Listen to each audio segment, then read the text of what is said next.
Hello， 大家好，今日咧我就準備咗呢個 Radiation Detector 電磁波檢測儀，咁咧就嚟咗我朋友架車嗰度咧去 check 下佢架電車咧嗰個電磁波有冇受到影響嘅。咁呢個儀器咧嗰個單位就叫微亞啦。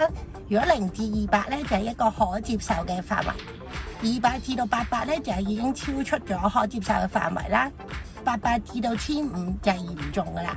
咁如果咧超過咗1500咧，就係叫紅區，係非常之嚴重嘅水平嘅。咁而家咧我就開着咗呢部儀器去睇一睇佢呢個 Tesla 嘅車廂裏邊嗰個讀數先。OK， 咁啊睇一睇司機個座位。咁你見到咧幾百至到1000幾啦，甚至去到2000幾嘅。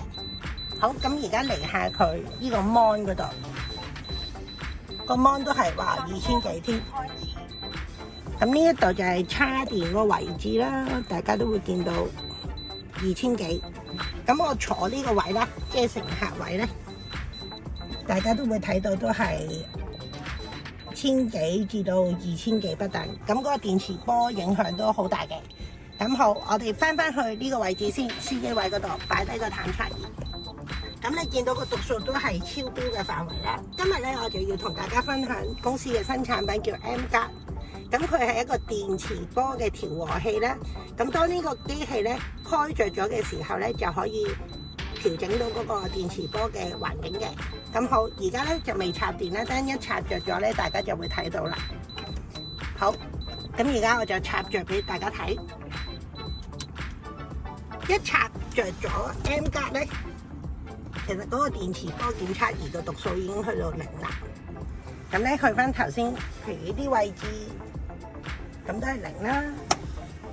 咁我哋就已經去免卻咗電磁波個影響啦。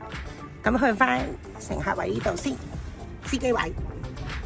咁如果當我掹開咗個 M-Guard嘅時候咧，其實你見到個讀數又即刻升翻上嚟啦。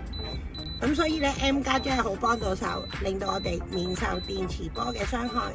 咁今日分享係咁多 ，thank you。